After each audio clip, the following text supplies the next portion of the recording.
Assalamualaikum semuanya. Semoga kalian semua dalam keadaan sehat dan dilancarkan rezekinya. Amin ya robbal alamin. Dikisahkan Baginda Raja memanggil Abu Nawas untuk memecahkan teka-teki yang selama ini membuatnya pusing. Singkat cerita, datanglah Abu Nawas menghadap. Tanpa basa-basi, Baginda Raja langsung berkata, "Wahai Abu Nawas, aku memanggilmu untuk menemukan jawaban dari teka-teki yang selama ini menggoda pikiranku." Abu Nawas membalas, "Bolehkah hamba mengetahui apa teka-teki itu, wahai Paduka yang mulia?" Baginda Raja lalu kembali berkata, "Di manakah sebenarnya batas jagat raya ciptaan Tuhan kita?" Tanpa pikir panjang dan ragu-ragu, Abu Nawas langsung menjawabnya, "Di dalam pikiran, wahai Paduka yang mulia." Kemudian Abu Nawas menjelaskan lebih rinci. Ketidakterbatasan itu ada karena adanya keterbatasan, dan keterbatasan itu ditanamkan oleh Tuhan di dalam otak manusia. Maka dari itu manusia tidak akan pernah tahu di mana batas jagat raya ini. Sebab sesuatu yang terbatas tentu tak akan mampu mengukur sesuatu yang tidak terbatas, tutur Abu Nawas. Baginda Raja pun tersenyum puas mendengar penjelasan Abu Nawas yang masuk akal. Kisah selanjutnya. Dahulu di zaman sahabat Nabi, ada seorang Nasrani yang menetap di kota Madinah, di mana orang Nasrani tersebut selalu mengejek seruan azan. Apabila ia mendengar seruan azan di kalimat Asyhadu anna Muhammadar Rasulullah, yang artinya saya bersaksi bahwa Muhammad adalah utusan Allah, si Nasrani ini membalasnya dengan berkata Haroko al-Kadzab, yang artinya semoga terbakarlah pembohong itu. Kemudian pada suatu malam, seorang pembantunya masuk ke dalam rumahnya sambil membawa obor api saat ia sedang tertidur. Ternyata percikan kecil dari api yang dibawanya terjatuh, sehingga menyebabkan rumah itu terbakar semuanya. Tragisnya, laki-laki Nasrani itu terbakar beserta keluarganya ketika sedang tertidur. Kisah ini diriwayatkan oleh Ibnu Jarir dari As-Saddi. Wallahu a'lam bishawab. Kisah selanjutnya. Diceritakan Baginda Raja menyediakan sebuah lahan untuk warganya bercocok tanam. Akan tetapi sebagian hasil panen dari lahan tersebut wajib disedekahkan kepada fakir miskin, dan sebagiannya lagi untuk yang menanam. Secara kebetulan lahan tersebut berdampingan dengan lahan milik Abu Nawas. Pada suatu hari Abu Nawas berencana menanam beberapa biji semangka. "Aku akan membaginya menjadi dua. Satu akan aku tanam di lahanku dan satunya lagi untuk Tuhan," kata Abu Nawas. Maksud perkataan Abu Nawas untuk Tuhan yaitu menanamnya di lahan Baginda Raja, di mana akan ia sedekahkan kepada fakir miskin.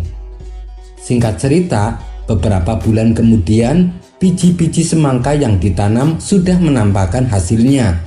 Namun ajaibnya, semangka yang berbuah di lahan Abu Nawas bentuknya kecil-kecil dan jumlahnya juga sedikit. Adapun buah semangka yang untuk Tuhan bentuknya besar-besar dan jumlahnya lumayan banyak. Ini sungguh tidak masuk akal. Padahal lahan milik Baginda Raja kering dan gersang, sedangkan lahan milikku sangat subur. Tapi kenapa hasil panennya justru sebaliknya, pikir Abu Nawas. Akhirnya muncullah rencana konyol di benaknya. Diam-diam ia akan mencuri semangka milik Tuhan. Setelah waktu menjelang malam, ia pun mulai menjalankan aksinya. Dengan membawa karung besar, ia menyelinap ke lahan tersebut melewati gelapnya malam. Setibanya di sana, ia memetik beberapa semangka terbaik lalu memasukkannya ke dalam karung.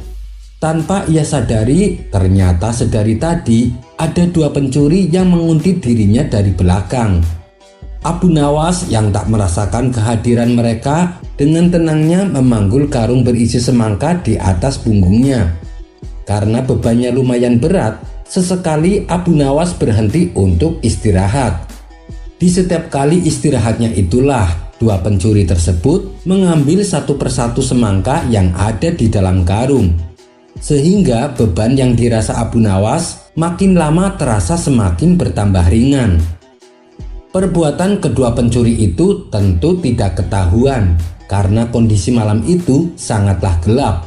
Apalagi di tengah lahan yang tidak ada penerangannya. Aneh sekali, kenapa setiap aku berhenti istirahat, beban karungnya bertambah ringan, pikir Abu Nawas. Hingga akhirnya lama-kelamaan ia sama sekali tidak merasakan beban berat di karungnya. Karena penasaran, ia pun membuka karung yang dibawanya. Seketika itu juga Abu Nawas menjadi kaget dan ketakutan. Tanpa pikir panjang, ia segera lari tunggang langgang. Dengan nafas terengah-engah, ia langsung masuk ke dalam rumah.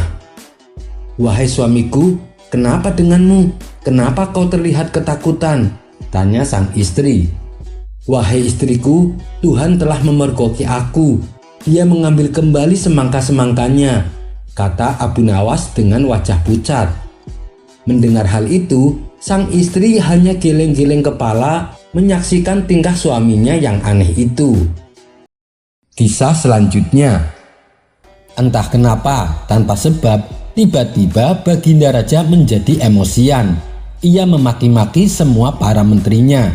Abu Nawas yang kala itu berada di dalam istana juga tak luput dari amarah Baginda Raja.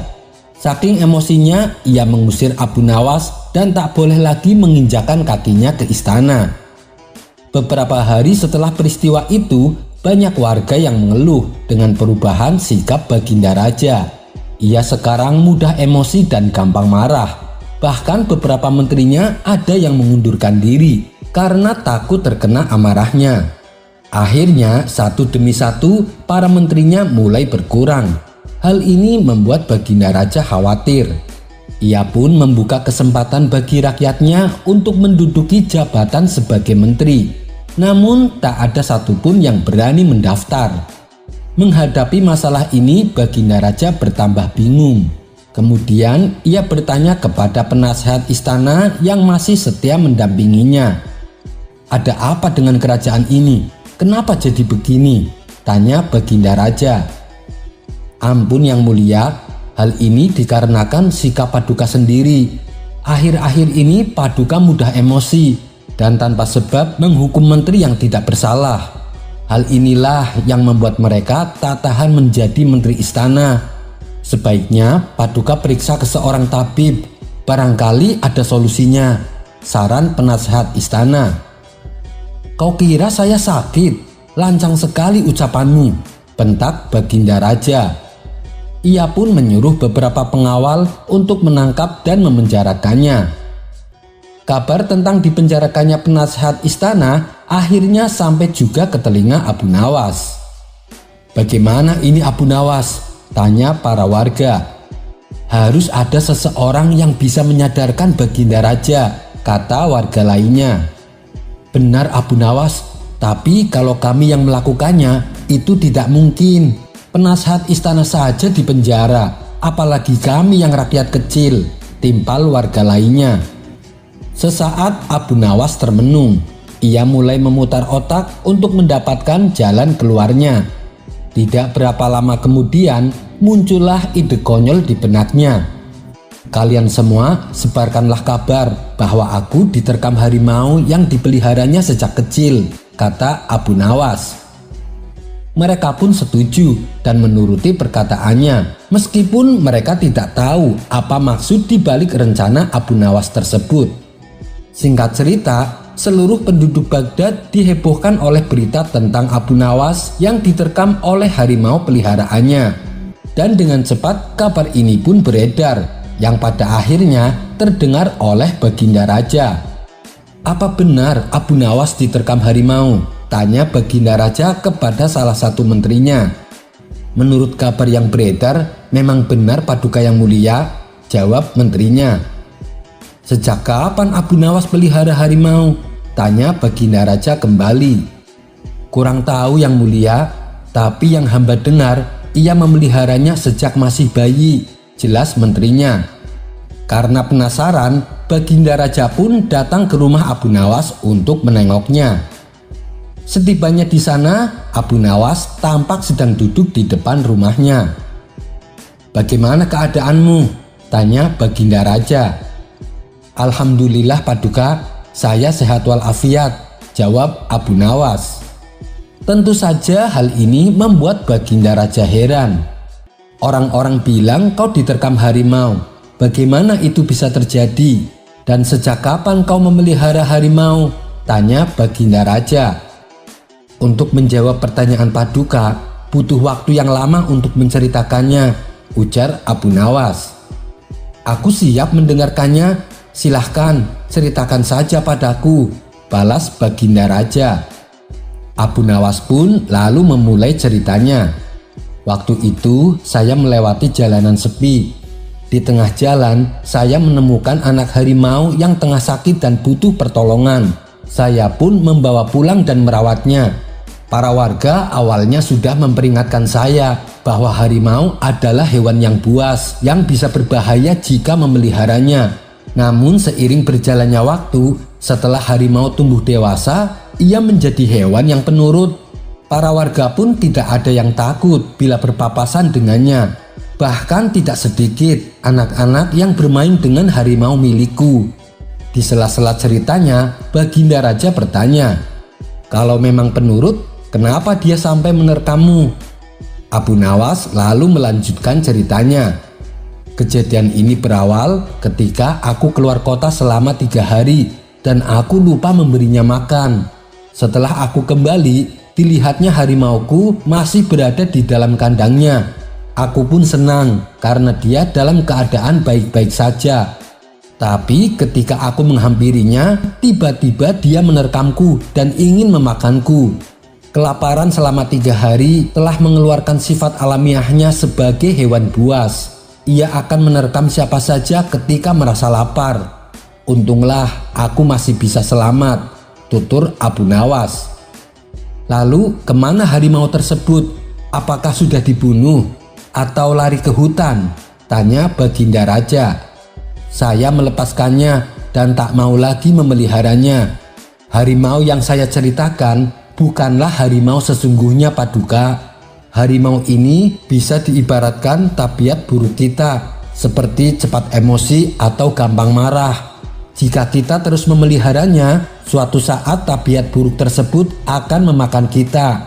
Sifat mudah marah dan gampang emosi akan dengan mudah membuat kita celaka. Maka dari itu akan lebih membuat kita aman apabila melepaskan tabiat buruk tersebut dan jangan pernah sekalipun memeliharanya." Setelah mendengar penuturan Abu Nawas, Baginda Raja pun tersadar. Ia selama ini telah menjadi orang yang mudah emosi dan gampang marah. Oleh sebab itulah satu persatu orang-orang di sekitarnya mulai menghindar dan meninggalkan dirinya. Dan sejak saat itu Baginda Raja bertekad akan membuang semua tabiat buruk yang selama ini dipeliharanya. Kisah selanjutnya. Pada suatu hari, Abu Nawas kedatangan tamu seorang putri saudagar kaya. Ia mengeluhkan tentang pernikahannya dengan pemuda yang berkaki pincang. Sang putri menganggap Abu Nawas adalah orang sakti yang bisa menyembuhkan kaki pincang suaminya. "Tolonglah Tuan Abu, aku malu dengan kondisi suamiku," kata sang putri. "Selain kondisi pincang, apalagi yang membuatmu tidak suka dengan suamimu? Apakah dia suka marah-marah?" tanya Abu Nawas. "Tidak Tuan Abu, tutur katanya selalu santun dan ramah," jawab sang putri. "Lalu apakah dia seorang yang gemar maksiat?" tanya Abu Nawas kembali. "Itu juga tidak Tuan Abu, dia justru pemuda yang alim, setiap malam tidak pernah ketinggalan sholat tahajud," jawab sang putri. Sejenak Abu Nawas terdiam. Dalam hati ia berkata, sebenarnya suaminya adalah pemuda yang soleh, tapi hanya karena kakinya pincang sang putri menjadi malu. Padahal pincangnya tersebut juga bukan bawaan dari lahir, melainkan karena terkena musibah. Jadi tidak akan mempengaruhi untuk anak keturunannya. Setelah terdiam cukup lama, akhirnya Abu Nawas menemukan solusi supaya sang putri menerima keadaan suaminya. Wahai sang putri, perkawinan itu sudah ditentukan oleh Allah. Ketika bayi manusia akan dilahirkan, para malaikat di surga memanggil mereka satu persatu. Mereka sudah ditentukan untuk mempunyai pasangan. Itu sudah suatu keputusan ilahi dan tidak seorang pun bisa mengubahnya. Dan ketika kamu akan lahir, para malaikat memberitahu aku bahwa kamu akan mempunyai kaki yang pincang. Tapi tiba-tiba ada bayi yang berteriak, "Wahai malaikat, janganlah jadikan seorang putri dengan kaki yang pincang. Nanti dia akan menjadi sedih dan malu dalam hidupnya. Biarlah aku saja yang pincang." Para malaikat pun mengabulkan permintaannya. Tahukah kamu siapa bayi yang berteriak itu? Dia adalah suamimu, tutur Abu Nawas. Karena sang putri menganggap Abu Nawas adalah orang sakti, ia pun langsung percaya dengan cerita tersebut. Sejak saat itu, sang putri menerima keadaan suaminya tanpa ada perasaan malu sedikit pun. Bahkan rasa cinta dan kasih sayangnya semakin bertambah. Kisah selanjutnya. Pada suatu hari, Baginda Raja kedatangan sahabatnya yang juga merupakan raja dari negeri seberang. Sahabatnya yang seorang raja itu mengeluhkan tentang perilaku putranya kepada Baginda Raja. Raja dari negeri seberang tersebut menceritakan bahwa anaknya sangat pemalas dan enggan disuruh belajar. Dan yang lebih parahnya lagi, si anak bandelnya kelewat batas. Ia lebih suka menghabiskan waktunya hanya untuk bermain dan tidur. Manakala setiap kali sang raja mendatangkan guru untuk mengajari anaknya, si anak malah menertawakan guru yang mengajarnya. Bahkan seringkali dilecehkan dan diabaikan. Hal ini membuat guru-guru yang mengajar memilih untuk berhenti. Mereka tak mampu menghadapi sifat putra raja yang nakal tersebut. Padahal sang raja berharap kelak putranya sanggup mewarisi kerajaan untuk generasi berikutnya. "Kenapa tidak kau titipkan saja kepada Abu Nawas? Biarkan dia mendidik anakmu dengan caranya," tutur Baginda Raja menyarankan. "Abu Nawas? Siapa itu Abu Nawas?" tanya sahabatnya.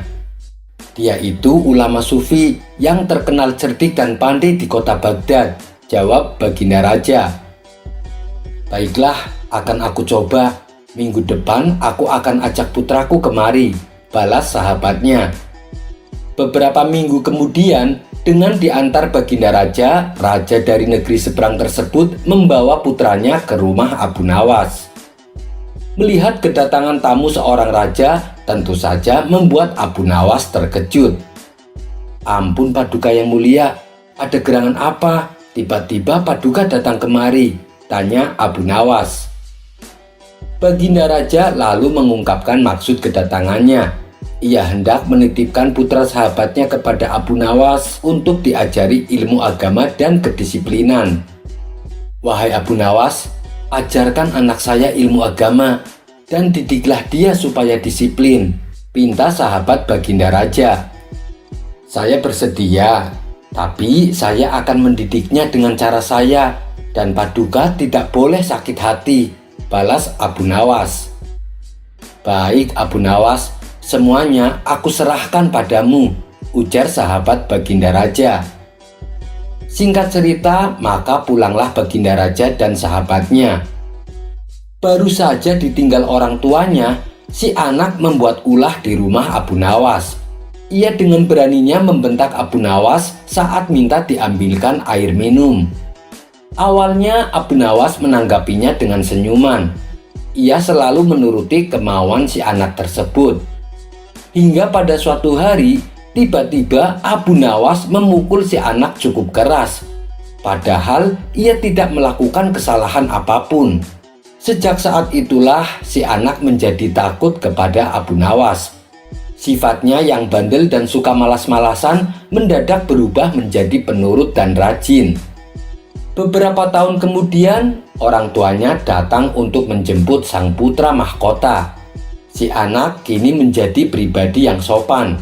Dia juga cerdas dan cepat menguasai berbagai ilmu agama yang diajarkan Abu Nawas. Melihat perubahan pada diri anaknya, sang raja menjadi senang dan bahagia. Seiring berjalannya waktu, si anak yang sudah menginjak dewasa dinobatkan sebagai raja untuk menggantikan posisi ayahnya. Berkat kecerdasan dan kedisiplinannya, dia menjadi raja yang gagah dan berwibawa. Suatu hari, dia teringat dengan Abu Nawas, sosok guru yang telah mendidiknya. Ia pun berencana untuk menemuinya. Dengan didampingi pasukan kerajaan, pemuda yang kini sudah menjadi raja berangkat menuju rumah Abu Nawas. Setibanya di sana, ia langsung disambut hangat dan dipersilahkan masuk oleh Abu Nawas. Setelah cukup lama berbincang-bincang, ia lalu bertanya kepada Abu Nawas, "Guru, aku mau bertanya, masih ingatkah suatu hari guru memukulku? Padahal aku tidak bersalah waktu itu. Atas dasar apa guru melakukannya?" Sekian tahun lamanya, ternyata sang murid masih menyimpan pertanyaan tentang kenangan pahit dari sang guru. Mendengar pertanyaan tersebut, Abu Nawas menjawabnya dengan tersenyum. "Aku sudah lama menunggu datangnya hari ini, di mana kamu bertanya tentang pukulan itu. Sekarang kamu tahu bahwa pukulan kezoliman itu membuatmu tak bisa melupakannya begitu saja. Ia terus mengganggumu setiap waktu. Maka ini adalah pelajaran untukmu di hari ketika kamu menjadi pemimpin seperti sekarang. Jangan pernah sekalipun menzalimi masyarakatmu, karena mereka tak pernah bisa tidur dan tak pernah bisa lupa pahitnya kezoliman." Setelah mendapat penjelasan tersebut, sang raja yang baru itu merasa puas, sekaligus mendapat wejangan yang sangat berharga. Kisah selanjutnya dikisahkan beberapa orang dari pemuka agama dan tokoh masyarakat yang sering berselisih dengan Abu Nawas sedang berunding untuk menyusun sebuah rencana. Mereka ingin mencemooh Abu Nawas di hadapan orang banyak. "Kawan-kawan, aku ada ide. Kita adakan seminar dan kita suruh Abu Nawas berpidato. Nanti kita lemparkan pertanyaan-pertanyaan yang sulit," usul salah satu dari mereka. "Tapi seminarnya membahas tentang apa? Kalau soal ilmu agama, Abu Nawas pasti menguasai," ujar yang lain. "Bagaimana kalau membahas tentang ilmu astronomi? Pasti dia akan kelimpungan. Dengan begitu, dia akan ditertawakan oleh orang-orang yang hadir," tutur orang tersebut. "Iya, saya setuju. Itu ide yang bagus," timpal yang lain. Akhirnya mereka pun mendatangi rumah Abu Nawas untuk menjalankan rencananya. "Begini Abu Nawas, kedatangan kami ke sini untuk memintamu berpidato di dalam seminar. Apakah kau bersedia? Kamu kan terkenal orang pandai Abu Nawas. Makanya kami memintamu yang berpidato," pinta mereka kepada Abu Nawas. Sejenak Abu Nawas terdiam. Ia merasakan firasat ada yang tidak beres dengan tujuan mereka. Tapi kalau ia menolak, pasti mereka akan sesumbar sama orang-orang bahwa Abu Nawas adalah pengecut. "Baiklah, aku bersedia.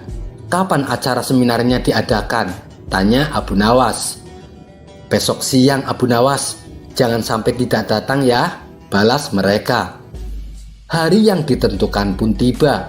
Orang-orang ramai berkumpul untuk mendengarkan pidato Abu Nawas. Ketika Abu Nawas datang, ia langsung dipersilahkan naik ke atas mimbar. "Ini saatnya kita mempermalukan Abu Nawas. Kita akan melemparkan beberapa pertanyaan yang sulit," ujar salah satu dari mereka. Setelah Abu Nawas berdiri di atas mimbar, ia pun memulai pidatonya. "Para hadirin, apakah kalian tahu "Apa yang akan saya katakan?" tanya Abu Nawas. "Tentu saja kami tidak tahu," jawab mereka serempak. "Kalau kalian tidak mengetahuinya, maka tidak ada manfaatnya dari perkataanku." Abu Nawas pun lalu turun dari mimbar. Para pemuka agama dan tokoh masyarakat yang sejatinya akan mengerjainya menjadi marah dengan ulah Abu Nawas. Mereka lalu mendatangi Abu Nawas dan mempertanyakan sikapnya itu. "Kenapa kau bersikap seperti itu, Abu Nawas?" tanya mereka. "Kalian kan mengaku pintar, namun kalian tidak tahu apa yang akan aku katakan. Lalu apa gunanya aku berpidato?" ucap Abu Nawas. Kemudian Abu Nawas meninggalkan acara seminar tersebut. Hari berikutnya mereka kembali menemui Abu Nawas. Mereka berpura-pura meminta maaf dan meminta Abu Nawas untuk kembali berpidato. Abu Nawas pun menyetujuinya. Hari berikutnya acara seminar pun diadakan kembali. Setelah Abu Nawas naik ke atas mimbar, ia memulai berpidato. "Para hadirin, apakah kalian tahu apa yang akan saya katakan?" tanya Abu Nawas. "Iya, kami tahu," jawab mereka serempak. "Kalau kalian sudah mengetahui apa yang akan aku katakan, lalu apa gunanya aku berpidato? Cuman buang-buang waktu saja," ujar Abu Nawas. Ia pun lantas turun dari mimbar dan berjalan pulang. Para hadirin kembali dibuatnya bingung dengan kejadian tersebut. "Susah sekali mempermalukan Abu Nawas. Ada saja cara dia menghindar," keluh mereka. Tiba-tiba salah satu dari mereka ada yang berkata, "Saya punya ide yang bagus. Begini kawan-kawan, kalau Abu Nawas bertanya, apakah kalian tahu apa yang akan saya katakan? Kita bagi dua kelompok. Kelompok pertama menjawab, 'Kami tidak tahu.' Kelompok yang kedua menjawab, 'Iya, kami tahu.' Pasti Abu Nawas akan kelimpungan." Usulan tersebut disambut baik oleh mereka. "Itu ide yang sangat bagus, saya sangat setuju," sahut mereka. Lalu mereka kembali mendatangi Abu Nawas untuk memintanya berpidato. "Baiklah, tapi ini yang terakhir. Kalian sudah mengundangku 3 kali," ucap Abu Nawas. Di hari berikutnya, para hadirin telah menunggu Abu Nawas. Ini adalah kesempatan terakhir mereka untuk mencemooh Abu Nawas. Setelah Abu Nawas datang, ia langsung naik ke atas mimbar dan berpidato. "Para hadirin, apakah kalian mengetahui apa yang akan saya katakan?" Mereka semua sudah siap untuk pertanyaan ini sesuai rencana.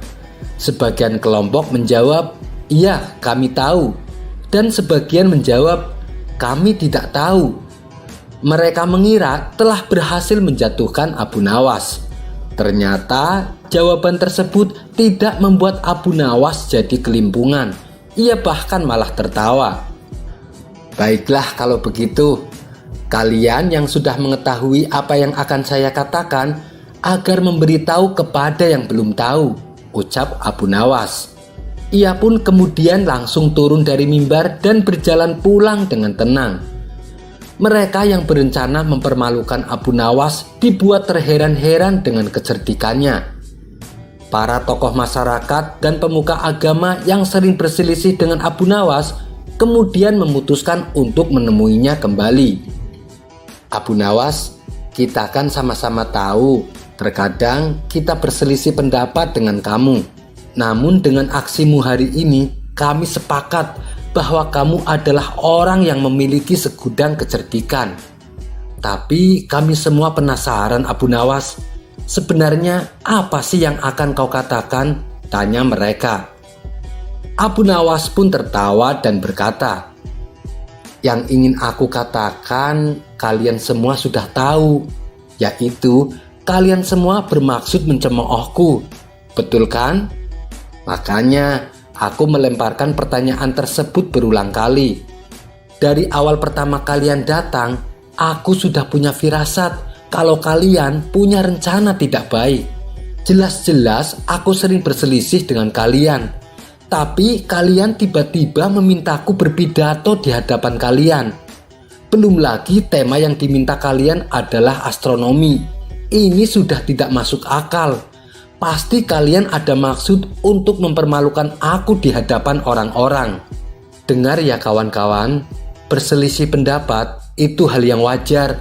Jangan sampai dijadikan permusuhan, kata Abu Nawas menasehati. Mendengar penuturan Abu Nawas, mereka kaget dan tak menyangka bila Abu Nawas bisa menebak rencananya. Mereka pun menyadari akan kesalahan yang diperbuat dan meminta maaf kepada Abu Nawas. Kisah selanjutnya. Dikisahkan sebelumnya pernah ada hakim yang selalu minta suap. Namun oleh Abu Nawas, hakim tersebut dibuatnya jera atas kelakuannya. Ia dikerjai oleh Abu Nawas dengan segentong keju yang ternyata di bawahnya terdapat kotoran hewan. Dan kali ini muncul hakim baru yang juga selalu minta disuap. Semua kepentingan yang berurusan dengan perizinan harus menyuap tuan hakim agar urusannya cepat selesai.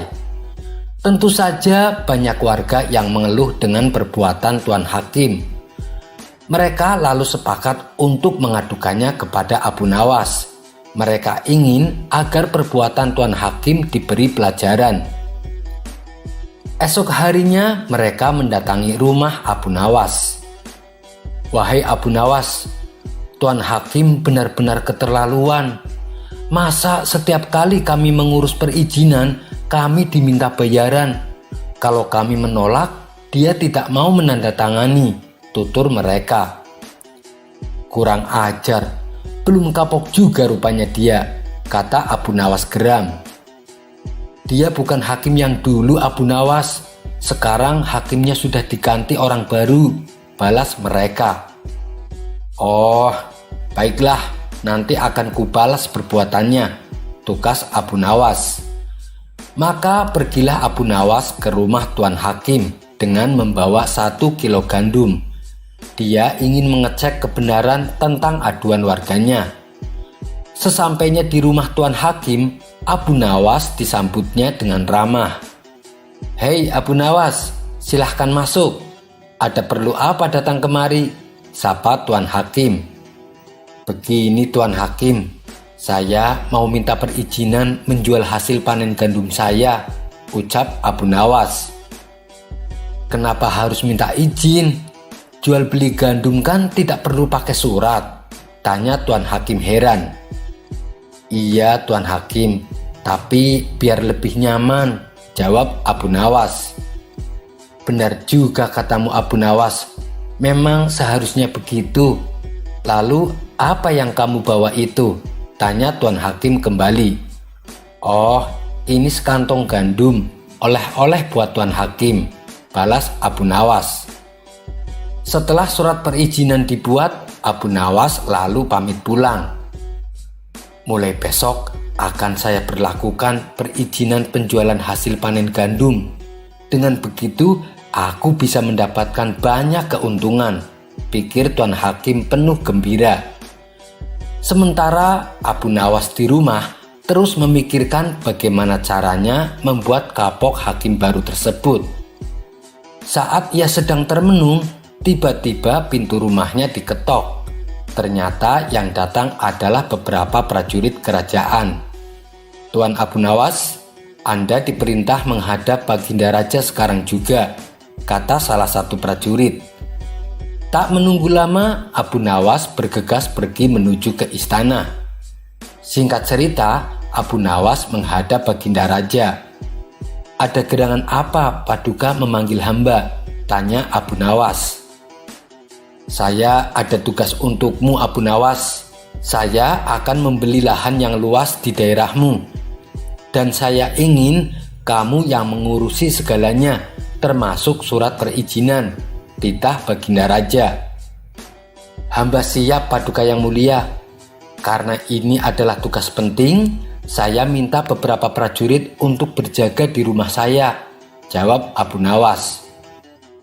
Memangnya ada apa Abu Nawas? "Kenapa harus ada prajurit yang berjaga di rumah kamu?" tanya Baginda Raja heran. "Karena ada kejutan yang akan hamba persembahkan kepada Paduka," jawab Abu Nawas. "Baiklah, terserah kamu saja Abu Nawas," balas Baginda Raja.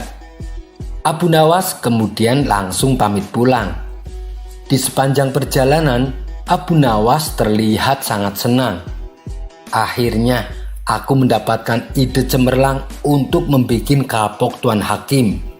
Esok harinya, dengan membawa sekantong tanah, Abu Nawas menemui Tuan Hakim di rumahnya.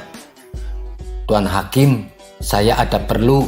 Saya mau mengurus surat perjanjian jual beli tanah," kata Abu Nawas membuka percakapan. "Oh, silahkan," jawab Tuan Hakim sambil melirik kantong yang dibawa Abu Nawas. "Kamu mau beli tanah di mana?" tanya Tuan Hakim. Abu Nawas lalu menyebutkan tempat dan luas tanah yang akan dibelinya. "Wah, itu kan lahan luas sekali Abu Nawas," kata Tuan Hakim merasa kagum. "Iya Tuan Hakim, makanya kantong yang saya bawa juga 2 kali lipat beratnya dari yang kemarin," ujar Abu Nawas. "Kamu bisa aja Abu Nawas," balas Tuan Hakim tersipu malu. Setelah surat perjanjian dibuat, Abu Nawas lantas pamit pulang. Tidak berapa lama, Tuan Hakim membuka isi kantong pemberian Abu Nawas. Ternyata isinya gumpalan tanah. Marahlah Tuan Hakim. "Kurang ajar Abu Nawas, ia telah mengerjai aku." Tuan Hakim lalu bergegas menuju rumah Abu Nawas. Ia tidak menyadari bahwa di rumah Abu Nawas ada beberapa orang prajurit istana yang sedang berjaga. "Hei Abu Nawas, keluar kamu!" teriak Tuan Hakim dari luar. Abu Nawas lalu membuka pintu dan pura-pura tersenyum. "Ada apa Tuan Hakim? Apakah sogokannya kurang?" tanya Abu Nawas. "Masa kamu ngasih aku sekantong tanah? Yang benar saja kamu," bentak Tuan Hakim. "Loh, kenapa Tuan marah? Waktu saya minta izin penjualan panen gandum, saya kasih Tuan sekantong gandum. Dan tadi saya mengurus perizinan jual beli tanah, maka yang saya kasih juga sekantong tanah," ujar Abu Nawas. "Tidak bisa, pokoknya saya minta 2% dari pembelian tanah. Kalau tidak, maka surat perizinannya akan saya sita," kata Tuan Hakim semakin kesal. "Hai para prajurit, keluarlah. Kalian dengar sendiri kan, hakim ini minta disuap. Dia telah menyalahgunakan jabatannya untuk memeras rakyat." Mendengar itu, Tuan Hakim langsung gemetaran. Ia melihat beberapa prajurit kerajaan keluar dari rumah Abu Nawas. Bersamaan dengan itu, datanglah Baginda Raja dan rombongannya. "Hei Abu Nawas, dari kemarin aku dibuatnya penasaran. Kejutan apa yang ingin kau berikan kepada saya?" "Mana kejutannya Abu Nawas?" tanya Baginda Raja. "Itu dia kejutannya," jawab Abu Nawas sambil menunjuk Tuan Hakim. "Memangnya kenapa dengan dia?" tanya Baginda Raja bertambah heran. "Selama ini dia menggunakan jabatannya untuk memeras warga. Dia kesini juga untuk meminta bayaran perizinan pembelian tanah. Padahal yang akan membeli tanah kan Paduka," jawab Abu Nawas. Bertambah kagetlah Tuan Hakim. Tubuhnya menjadi gemetaran. Ia tak menyangka pembelinya adalah Baginda Raja sendiri. Sementara Baginda Raja menjadi sangat murka. "Prajurit, seret dia ke dalam penjara dan hukum seberat-beratnya." Abu Nawas tersenyum puas berhasil membuat Tuan Hakim mendapatkan balasannya. Kisah selanjutnya. Suatu ketika, warga Baghdad dihebohkan oleh seorang tabib baru yang sakti. Ia mengaku bisa menyembuhkan penyakit apa saja. Tak ayal, rumah tabib tersebut pun hampir setiap hari dikunjungi ratusan pasien untuk berobat. Usut punya usut, sebenarnya tabib tersebut hanyalah seorang penipu. Namun karena rayuan manisnya, pasien yang tak kunjung sembuh selalu menuruti perkataan si tabib untuk kembali berobat. Hingga pada suatu ketika anak Abu Nawas jatuh sakit. Atas saran istrinya, Abu Nawas disuruh membawa anaknya untuk berobat kepada tabib palsu itu. Abu Nawas yang saat itu belum mengetahuinya langsung membawa anaknya ke rumah si tabib. Namun sudah 3 kali berobat, anaknya tak kunjung sembuh. Padahal sekali berobat ongkosnya 100 dinar dan Abu Nawas sudah menghabiskan 300 dinar tanpa ada sedikit pun tanda-tanda kesembuhan pada anaknya.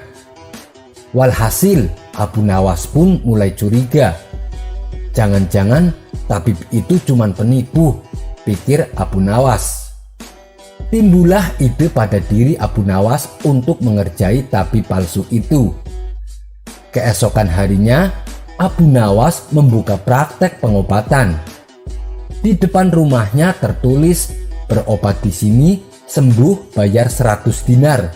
Kalau tidak sembuh, uang kembali 1000 dinar.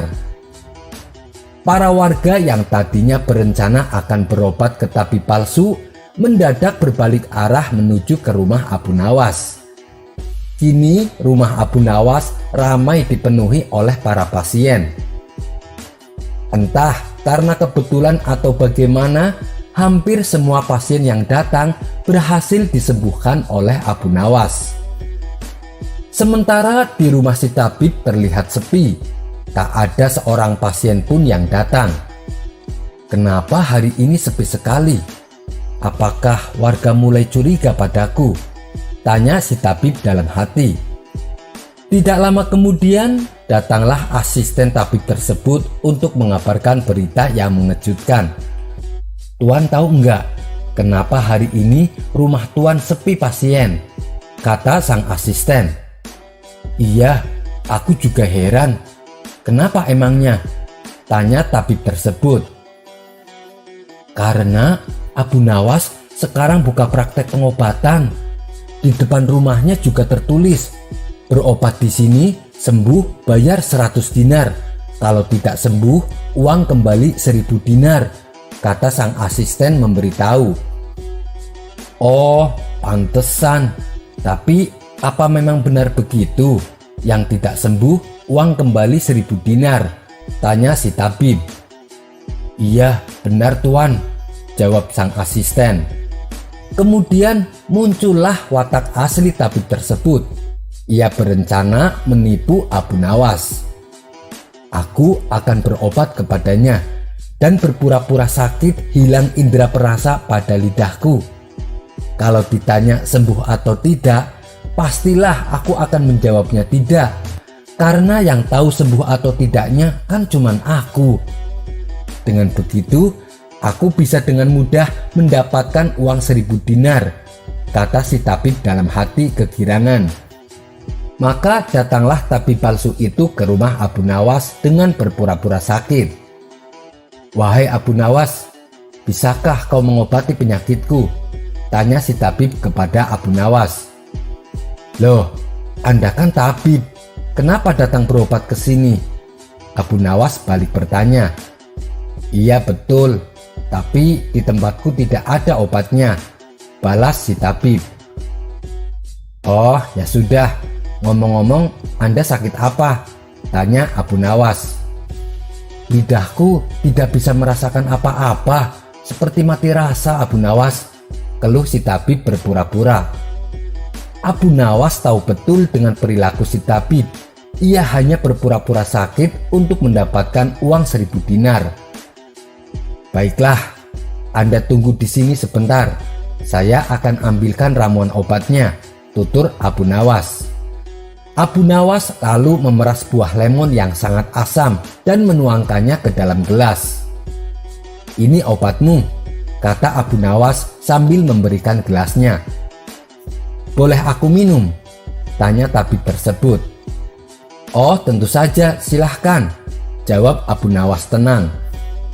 Saat meminumnya, muka si tabib langsung kecut. Dahinya berkerut karena merasakan asamnya air tersebut. Obat apa ini? Ini sih cuman air jeruk yang sangat kecut, protes sang tabib. Melihat hal itu, Abu Nawas hanya tersenyum. Itu artinya penyakit Anda sudah sembuh, Tuan. Lidah Anda sudah tidak mati rasa lagi, ujar Abu Nawas. Sekarang mana ongkos berobatnya? Tagih Abu Nawas. Tabib itu pun lantas memberikan Abu Nawas ongkos 100 dinar. Si tabib kemudian buru-buru pulang ke rumahnya. Ternyata Abu Nawas tidak sebodoh yang aku kira. Ia tidak mudah dikelabui.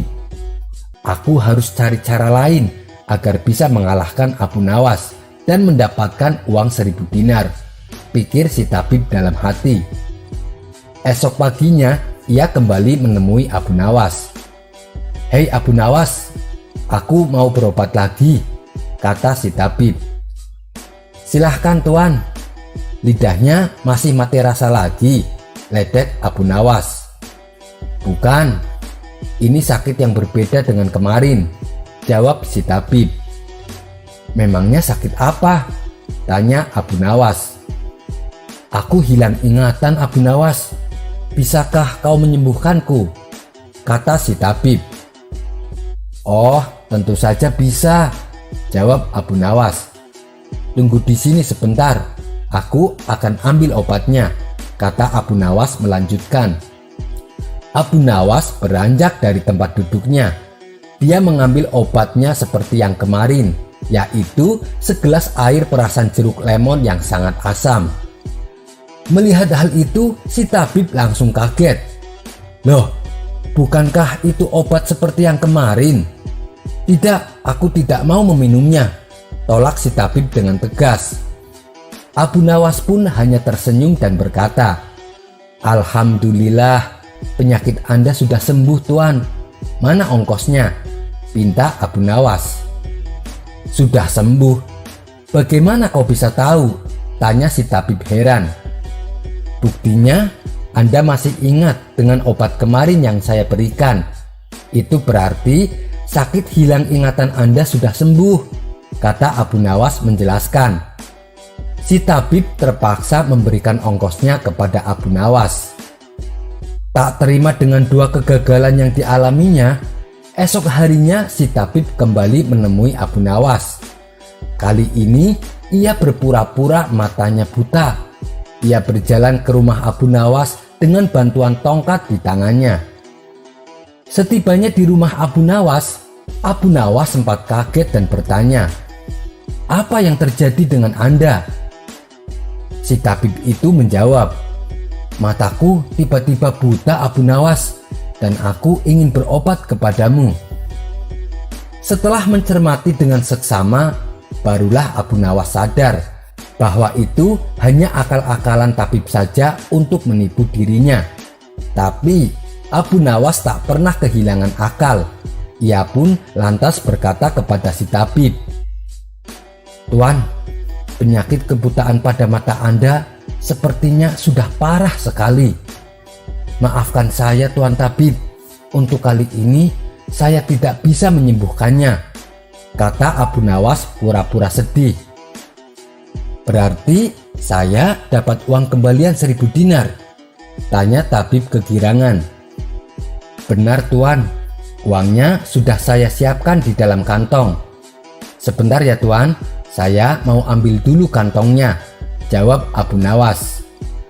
Si tabib pun menunggu dengan hati berbunga-bunga.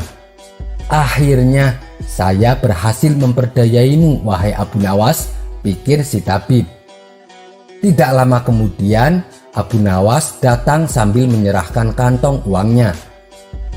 "Terima kasih Abu Nawas, ternyata kamu memang orang yang jujur," kata si tabib. "Iya Tuan, saya tidak berani berbohong. Silahkan uangnya dihitung Tuan," balas Abu Nawas. Setelah membuka kantong dan menghitungnya, si tabib langsung murka. Kenapa uangnya cuma 10 dinar? Kamu jangan coba-coba membodohi aku, bentak si tabib kepada Abu Nawas. Bagaimana Anda bisa tahu kalau jumlahnya cuma 10 dinar? Tanya Abu Nawas santai. Koinnya memang ada 10, tapi koin yang kamu berikan pecahan 1 dinar, bukan 100 dinar. Memangnya aku buta apa? Alhamdulillah. Sekarang Anda sudah sembuh. Mana ongkos berobatnya? Pinta Abu Nawas. Maksudmu apa Abu Nawas? Tanya si tabib mulai panik. Tadi waktu Anda kesini katanya mengalami kebutaan, dan sekarang Anda sudah sembuh. Buktinya Anda sudah bisa membedakan mana pecahan koin 1 dinar dan mana yang 100 dinar, balas Abu Nawas. Dengan terpaksa akhirnya si tabib kembali memberikan uang 100 dinar. Ia pun kapok berurusan dengan Abu Nawas dan pergi dengan perasaan dongkol. Akhirnya aku mendapatkan kembali 300 dinarku setelah si tabib palsu itu 3 kali bolak-balik ke sini, ucap Abu Nawas bahagia. Kisah selanjutnya. Dahulu ada seorang waliullah yang terkenal dengan karomahnya. Waliullah ini bernama Abu Yazid Al-Bustami. Sejak kecil ia memang sudah menunjukkan kelebihannya, bahkan ketika ia masih bayi. Apabila ada makanan haram yang masuk ke dalam mulutnya, Abu Yazid yang masih bayi menangis dan meronta-ronta hingga makanan tersebut keluar dari mulutnya. Barulah ia berhenti dari tangisnya. Suatu ketika di dalam perjalanannya, Abu Yazid merasakan haus yang amat sangat. Kemudian ia menemukan sebuah sumur yang sudah lama tidak terpakai. Dilihatnya sekeliling sumur tersebut tak ada satupun sesuatu yang bisa ia gunakan untuk mengambil air. Sedangkan air yang ada di sumur begitu dalam. Tak berselang lama datanglah sekelompok anak-anak perempuan yang sedang bergerombol. Mereka sepertinya juga sedang haus usai bermain. Sementara Abu Yazid hanya mengamatinya dari kejauhan. Percuma saja, airnya sangat dalam. Mereka tak mungkin bisa mengambilnya, gumam Abu Yazid dalam hati. Tapi ternyata keajaiban terjadi. Ketika anak-anak berdiam sebentar di depan sumur, tiba-tiba air yang ada di dasar sumur naik ke atas hingga meluber di permukaan. Mereka pun dengan mudah meminum air sumur tanpa perlu bersusah payah mengambilnya. Melihat peristiwa yang menakjubkan itu, Abu Yazid menjadi heran dan penasaran. Bagaimana bisa anak-anak yang begitu polos bisa menaikkan air sumur dalam sekejap mata? Ia pun lalu mendekati anak-anak tersebut dan bertanya kepada mereka, "Doa apa yang kalian baca sehingga airnya bisa naik ke atas permukaan?" Anak-anak tersebut kompak menjawab dengan polosnya, "Kami tadi hanya bertawasul. Wahai sumur, naiklah air dengan keberkahan Syekh Abu Yazid Al-Bustami." Mendengar itu, sontak membuat Abu Yazid terkejut. "Lah, aku ini Abu Yazid, orang yang kalian tawasuli. Tapi ketika tadi aku di sini, airnya sama sekali tidak mau naik ke atas," kata Abu Yazid. Jawaban mereka semakin membuat Abu Yazid bertambah kaget. Dikabulkannya doa berupa naiknya air sumur kepada kami tak lain merupakan buah dari teguhnya keyakinan kami bahwa Anda merupakan wali yang mempunyai banyak kebaikan. Sedangkan Anda tak boleh meyakini bahwa diri Anda sendiri merupakan orang soleh. Kisah ini terdapat dalam kitab Tazkirat Al-Auliya karya Syekh Farid Al-Din Attar. Wallahu a'lam bishawab. Kisah selanjutnya diceritakan wabah penyakit taun akan melanda kota Damaskus. Sewaktu menempuh perjalanan menuju kota Damaskus, segerombolan wabah tersebut bertemu dengan salah satu waliullah. Lalu terjadilah sebuah dialog di antara mereka. "Mau kemana kalian?" tanya waliullah kepada wabah taun. "Kami diperintah oleh Allah untuk memasuki kota Damaskus," jawab wabah taun. Waliullah itu lalu kembali bertanya, Berapa lama dan berapa banyak manusia yang menjadi korban kalian? Wabah Taun menjawab, 2 tahun dengan 1.000 korban yang meninggal dunia. Singkat cerita, setelah 2 tahun berlalu, jumlah korban yang meninggal ternyata mencapai 50 ribuan orang. Dan ketika sang waliyullah kembali bertemu dengan wabah tersebut, ia lalu bertanya, "Kenapa dalam 2 tahun kalian memakan begitu banyak korban, sampai 50 ribu orang yang meninggal? Bukankah kalian mengatakan hanya akan memakan korban 1.000 orang?" Wabah Taun menjawab, "Kami memang diperintah Allah untuk merenggut 1.000 korban. Namun 49.000 korban lainnya meninggal akibat panik dan khawatir berlebihan yang meliputi pikiran dan benak mereka." Dalam kisah ini memberikan pelajaran bahwa kepanikan yang berlebihan akan mempengaruhi pada kondisi psikolog manusia, sehingga akan berdampak buruk pada kehidupan manusia itu sendiri. Kisah ini terdapat dalam kitab Hilyatul Auliya fi Tabaqat al-Ashifa karya Abu Nuaim al-Asfani. Wallahu a'lam bishawab. Kisah selanjutnya, ada seorang waliyullah yang mempunyai karomah luar biasa. Beliau adalah Muhammad Ramli yang menetap di Desa Tabu Darat, Kecamatan Labuan, Kalimantan Selatan. Di masa beliau masih hidup, ia selalu menghabiskan waktunya berkholwat di gubuk persawahan. Pada suatu hari saat musim haji, ada seorang jamaah dari hulu sungai melihat seorang lelaki di Mekah berjalan tanpa alas kaki. Lelaki itu berjalan berjingkat-jingkat di samping jamaah haji tersebut. Lalu ia bertanya kepada si lelaki, "Mengapa Anda berjalan kaki seperti itu? Apakah kaki Anda kepanasan?" Lelaki itu menjawab, "Tidak, saya tidak kepanasan." Kemudian jamaah haji itu kembali bertanya, "Siapa nama Anda dan di mana alamatnya?" Lelaki tersebut menjawab, "Nama saya Muhammad Ramli, saya dari Desa Tabu Darat, Kalimantan Selatan." Karena merasa kasihan, jamaah haji itu membelikannya sepasang terompah. Sebab kala itu belum ada yang namanya sandal jepit. Namun ketika si lelaki menerima terompahnya, tiba-tiba ia menghilang begitu saja. Singkat cerita, setelah musim haji berlalu, jamaah tersebut berniat menemui si lelaki. Ia pergi ke Desa Tabu Darat di mana lelaki itu menetap.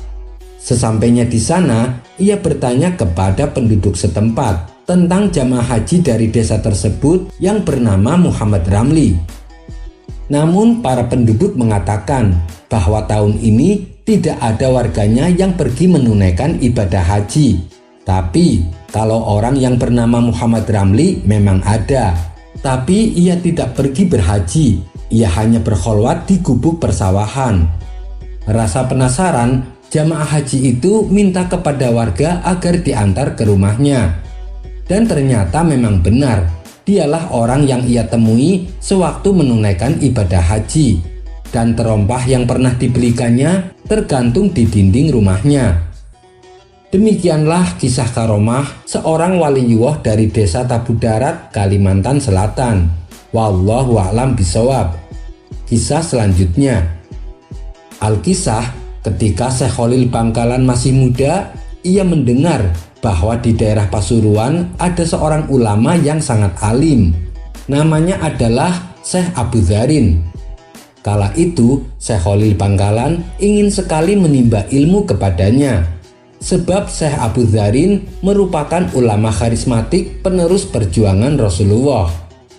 Hasratnya yang menggebu-gebu membuat Syekh Khalil Bangkalan memutuskan untuk menemuinya.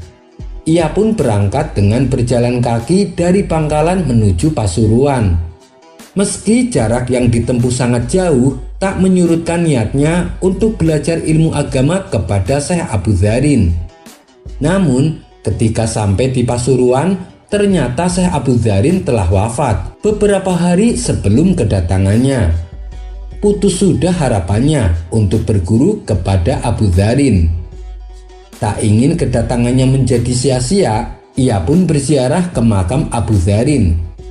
Di sana Syekh Khalil Bangkalan membaca Al-Quran selama 40 hari.